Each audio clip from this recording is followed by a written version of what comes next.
ನಾನು ಸಂಧ್ಯಾ ಮಾತಾಡೋದಪ್ಪ. ಮಾತಾಡಿ. ಹೇಳಿ. ಹೇಗಿದ್ದೀರಾ? ಏನಾಯ್ತು? ಚೆನ್ನಾಗಿದ್ವಿ. ಏನಿಲ್ಲ ಮೇಡಮ್, ಇವತ್ತು ನಾನು ಫ್ರೀ ಇದ್ದೆ. ಇವತ್ತು ನಾನು ತುಂಬಾ ದಿವಸದಿಂದ ಬರ್ಲೇಬೇಕು ಅಂತ ಇದ್ದೆ ಸೌಜನ್ಯ ಮನೆಗೆ. ಆಗಿರ್ಲಿಲ್ಲ, ನಂದು ಕಂಟಿನ್ಯೂಸ್ ಡೇಟ್ ಶೂಟ್ಸ್ ಇತ್ತು. ಇವತ್ತೊಂದ್ ದಿವಸ ಫ್ರೀ ಇದ್ದೆ. ನನ್ಗೆ ಇವತ್ತು ಬೆಳಗ್ಗೆ 4 ಗಂಟೆವರೆಗೂ ಶೂಟ್ ಇತ್ತು. ಓಕೆ.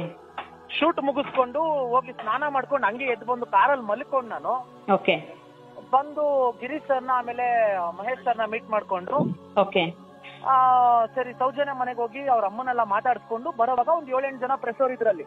ಓಕೆ ಸರಿ ಅಂತ ಬೈಟ್ ಕೊಟ್ಟೆ ನಾನು. ಕೊಟ್ಟು ಇನ್ನೇನು ಓಡೋ ಟೈಮಲ್ಲಿ ಒಂದ್ 2 ಸ್ಕಾರ್ಪಿಯೋ, ಆಮೇಲೆ ಒಂದು ಓಮ್ಜಿ, ಆಮೇಲೆ 4 ಆಟೋಗಳು, ಆಮೇಲೆ ಒಂದ್ 7-8 ಬೈಕ್ಗಳು ಬಂದ್ರು. 3 ಜನ, 50 ಜನ ಇದ್ರು. ಎಲ್ಲಿಗೆ ಬಂದ್ರು? ಅಲ್ಲೇ ಅದೇ ಜಾಗ, ನಾನು ಸೌಜನ್ಯ ಎಂಟ್ರೆನ್ಸ್ ಇದೆಯಲ್ಲ ಆಚೆ, ಪಾಂಗಳ ಸ್ಥಳ. ಓಕೆ. ಅಲ್ಲಿ ಬಂದ್ರು. ಓಕೆ. ಬಂದಿದ ತಕ್ಷಣ ನಾನು ಹೇಳ್ತಾ ಇದ್ದೀನಿ, 1 ನಿಮಿಷ ಇರೋ ಏನ್ ಗುರು ಅಂತ ಏಕಿ ಪ್ರೆಸರ್ ಮೇಲೆ ದಾಳಿ ಮಾಡ್ಬಿಟ್ರು. ಓಕೆ. ಎಲ್ಲ ಕಾರಲ್ಲಿ ಎಳ್ಕೊಂಬಂದು ತಳ್ಳಿ ನನ್ನ, ಪ್ಲೀಸ್ ಸರ್ ನೀವು ಹತ್ಬಿಡಿ, ನಿಮ್ ಮೇಲೆ ತುಂಬಾ ಗೌರವ ಇದೆ, ನೀವು ಇವ್ರ ಜೊತೆ ಎಲ್ಲ ಸೇರ್ಬೇಡಿ, ನಿಮ್ಗೆ ಗೊತ್ತಿಲ್ಲ ಇವ್ರ ಎಂತ ಹಲ್ಕಾಗಳು. 1 ನಿಮಿಷ ಇರ್ರಿ, ಏನ್ತಕ್ ಹಲ್ಕ ಅಂತ ಇದ್ದೀರಾ, ಏನ್ತಕ್ ಹೊಡಿತಾ ಇದೀರಾ ಅವ್ರನ್ನ, ಮಾತಾಡೋಣ ಇರ್ರಿ ಅಂದ್ರೆ, ಇಲ್ಲ ಸರ್ ನಿಮ್ ಗಾಡಿ ಅಂತ ನನ್ನ ಕುಡಿಸ್ಬಿಟ್ರು. ಇವಾಗ ನೋಡ್ರೆ ಪಾಪ ಬೇರೆ ತರ ತಿರುಗಿಸ್ತಾ ಇದಾರೆ, ಅದನ್ನ ಮಹೇಶ್ ಅವರೇ ದಾಳಿ ಮಾಡ್ಸಿದ್ದು ಅದು ಇದು ಅಂತ. ನಾನು ಕೇಳಿದ್ದು ಅಲ್ಲ, ನನ್ಗೆ ಏನಂದ್ರು ಅಂದ್ರೆ, ಕ್ಷೇತ್ರದ ಮೇಲೆ ನೀವು ಕೆಟ್ಟದಾಗ ಮಾತಾಡಿದ್ರಿ. ಯಾರು ಕ್ಷೇತ್ರ ಬಗ್ಗೆ ಮಾತಾಡ್ತಾವ್ರೆ? ನಾನು ಶಿವನ್ ಭಕ್ತಾನೆ, ಇಲ್ಲ. ಇವಾಗ ಹೂತಾಕಿರೋ ಶವಗಳು ಆಚೆ ಬಂದ್ರೆ ನೀವ್ ಎಲ್ಲಿಂದ ಕೆಟ್ಟದಾಗ್ತೀರಾ? ಹೀರೋಗಳು ಆಗ್ತೀರಾ ನೀವೆಲ್ಲ? ಹೌದು.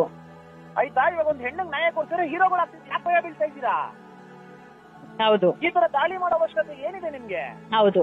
ನನಗೆ ಯಾರ್ಯಾರು ಅಂತ ಗೊತ್ತಿಲ್ಲ. ನಮ್ಮ ಹುಡುಗರ ಹತ್ರ, ನನ್ನ ಹತ್ರ ಎಲ್ಲ ವಿಡಿಯೋಗಳಿದೆ. ಓಕೆ. ನಾನು ಮಾತಾಡ್ತೀನಿ, ನಾನು ಮಾತಾಡ್ಬಿಟ್ಟು ಆಮೇಲೆ ನಾನು ಶೇರ್ ಮಾಡ್ತೀನಿ. ಶೇರ್ ಮಾಡಿ. ನಿಮ್ಗೇನು ಆಗಿಲ್ಲ ಅಲ್ಲ ರಜತ್? ಇಲ್ಲ ಮೇಡಮ್, ನನ್ನ ಯಾರು ಮಕ್ಕಳು ನೋಡಿಲ್ಲ. ನಂದು ನನ್ನ ಮಕ್ಕಳು ನೋಡಿಲ್ಲ. ಯಾಕೆ ಸುಳ್ಳು ಹೇಳೋದು? ಯಾಕೆ ನನ್ನ ಮಕ್ಕಳು ಯಾರು ನೋಡಿಲ್ಲ, ನನ್ನ ಹತ್ರ ಯಾರು ಮಾತಾಡ್ಲೂ ಇಲ್ಲ. ಅವರೆಲ್ಲ ಯಾರು ಪಾಪ. ನಾನು ಹಾಸ್ಪಿಟಲ್ಗೆಲ್ಲ ಕಾಲ್ ಮಾಡಿ, ಮೇಡಮ್ ಅವರು ಇಲ್ಲ, ಅವ್ರಿಗೆ ಇಂಜುರಿಯಸ್ ಆಗಿದೆ, ಕಂಪ್ಲೇಂಟ್ ಇನ್ನು ತೀರಾನೇ ಹೊಡೆದ್ರು ಮೇಡಮ್. ಇಲ್ಲ, ತೀರಾ ಹೊಡೆದಾಕ್ಬಿಟ್ರು. ಒಳ್ಳೇದಾಗತ್ತ ರಜತ್ ಇಂತವ್ರಿಗೆಲ್ಲ? ಮಂಜುನಾಥ ಸ್ವಾಮಿ ನೋಡ್ತಾ ಇರ್ತಾನೆ, ದೀಪ ಜೋರಾಗಿ ಉರಿಯೋದು ಏನಕ್ಕೆ ಹೇಳಿ? ಅಲ್ಲ ಮೇಡಮ್, ಆ ಕ್ಷೇತ್ರದಲ್ಲಿ ಮಂಜುನಾಥ ಸ್ವಾಮಿ ಅನ್ಕೊಂಡು ಇವ್ರು ಇಂತ ಕೆಲಸಗಳು ಅಲ್ಲ ಮೇಡಮ್. ನಾನ್ ಯೋಚನೆ ಮಾಡ್ತಾ ಇರೋದೇನು ಗೊತ್ತು, ಬೆಳಗಿನ ಜಾವ, ಆಮೇಲೆ ಮಧ್ಯಾಹ್ನ ಟೈಮಲ್ಲಿ ಬೆಳಕಿದ್ದಾಗ್ಲೇ ಇವ್ರು ಹಿಂಗೆಲ್ಲ ಮಾಡ್ತಾವ್ರೆ ಅಂದ್ರೆ, ಕತ್ಲೆ ಆದ ಏನೇನ್ ಮಾಡಿರ್ಬೋದು ಇವ್ರು? ಅಲ್ಲ ಮೇಡಮ್, ನಾವೆಲ್ಲ ಇದ್ದಾಗ್ಲೇ ನಮ್ಮ ಮುಂದೆ ಇದೆಲ್ಲ ಮಾಡ್ತಾವ್ರೆ ಅಂದ್ರೆ, ಇನ್ನ ಬೇರೆ ಅಮಾಯಕರ ಮೇಲೆ ಇನ್ನೆಷ್ಟು ದೌರ್ಜನ್ಯ ಮಾಡಿರ್ಬೋದು. ಜನ ಇವಾಗ ಎದ್ದಿಲ್ಲ ಅಂದ್ರೆ, ರಾಜ್ಯದ ಜನತೆ ಎದ್ದು ನಿಂತಿಲ್ಲ ಅಂದ್ರೆ ಹೌದು ತುಂಬಾ ಕೆಟ್ಟ ಪರಿಸ್ಥಿತಿ ಬರುತ್ತೆ. ಇವತ್ತು ಗಂಡು ಮಕ್ಕಳ ಮೇಲೇನೆ ಈ ತರ ಹಲ್ಲೆ ಆಗತ್ತಂದ್ರೆ, ಹೆಣ್ಣು ಮಕ್ಕಳನ್ನ ಯಾವ ತರ ರಕ್ತ ಹಿರಿ ತಿನ್ಬೋದು? ಇವ್ರು ಧರ್ಮ ಅಂತಾರಲ್ವಪ್ಪ, ಫಸ್ಟ್ ಧರ್ಮದ ಹೆಣ್ಣು ಮಕ್ಕಳನ್ನ ಹಣ್ಣು ತರ ತಿಂದು ಬಿಸಾಕ್ತಾ ಇದಾರಲ್ಲ ಲುಚ್ಚಾಗ್ಲು. ಪೊಲೀಸ್ ಅವ್ರನ್ನ ಕಳ್ಸಿದ್ದೆ ನಾನು ಮೇಡಮ್. ಹೌದಾ? ಹೌದು. ಅಲ್ಲಿ ಮೇಲ್ಗಡೆ ಬಂದ್ವಿ, ನನ್ನ ಕರ್ಕೊಂಡ್ಬಿಟ್ರು. 1 ನಿಮಿಷ ನಿಲ್ಸು, ನನಗೆ ಮನ್ಸು ತಡ್ದಿಲ್ಲ. ಮಾತ್ರ ಒಂದು ಕ್ಯಾಮ್ರಾ ಬೇರೆ ಇದೆ, ಅವ್ನ ಪಾಪ ಕ್ಯಾಮ್ರಾ ಬಿಸಾಕ್ಬಿಟ್ಟ ಕಾರ್ ಒಳಗೆ.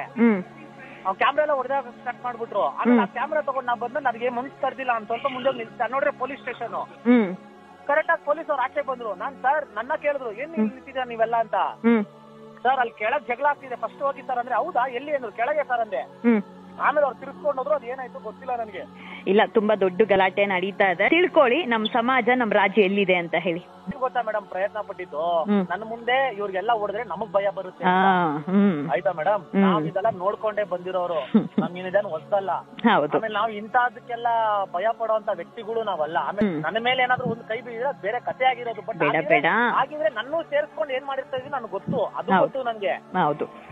ನಾನು ಅದಕ್ಕೆ ಅಲ್ಲಿ ಕಚ್ಕೊಂಡು ಗಾಡಿ ಹತ್ಬಿಡ್ಬೇಕಿರೋ ಪರಿಸ್ಥಿತಿ ಬಂದು ನಾ ಹತ್ತದೇ ಗಾಡಿ. ಪರವಾಗಿಲ್ಲ, ತೊಂದ್ರೆ ಇಲ್ಲ. ಬಟ್ ಆದ್ರೆ ಇದಕ್ಕೆ ಏನ್ ಮಾಡ್ಬೇಕು ನಾವು ಮಾಡ್ತೀವಿ ಮೇಡಮ್. ಇಲ್ಲ, ಎಲ್ಲಾರು ಒಗ್ಗಟ್ಟಾಗಿ ಎದ್ ನಿಂತ್ಕೊಳ್ಬೇಕು. ಈಗ ಇಡೀ ರಾಜ್ಯದ ಜನತೆ ಕೊಡ್ಲೇಬೇಕು ಹೋರಾಟಕ್ಕೆ. ಹಿಂಗಿದ್ರೆ ನಾವು ನಾಳೆ ದಿವಸ ಸೌಜನ್ಯ ಕುಟುಂಬದವ್ರು ಹೆಂಗ್ ಬದುಕ್ತಾ ಇದಾರೆ ಹೇಳಿ ನೋಡೋಣ ನೀವೇ. ಹೌದು ಮೇಡಮ್, ಅದನ್ನ ಬರ್ತಾ ಕಾರಣ ಅದನ್ನೇ ಮಾತಾಡ್ತಾರೆ. ನಮ್ಮ ಮುಂದೆ ಹಿಂಗೆಲ್ಲ ಮಾಡಿದ್ರು ಅಂದ್ರೆ, ಸೌಜನ್ಯ ಕುಟುಂಬ ಕಥೆ ಹೇಳು, ಬೇರೆಯವ್ರ ಕುಟುಂಬ ಕಥೆ ಹೇಳು. ಅಯ್ಯಪ್ಪ ಭಗವಂತನೇ. ಇಲ್ಲ, ನ್ಯಾಯ ಸತ್ಯ ಅನ್ನೋದು ನೋಡೋಣ, ಎಲ್ಲಾನು ಗೊತ್ತಾಗ್ಬೇಕು, ರಾಜ್ಯದ ಜನತೆಗೆ ತಿಳಿಸ್ಬೇಕು. ಬನ್ನಿಪ್ಪ, ಆರಾಮಾಗಿ ಬನ್ನಿ ರಜತ್. ಹುಷಾರಪ್ಪ.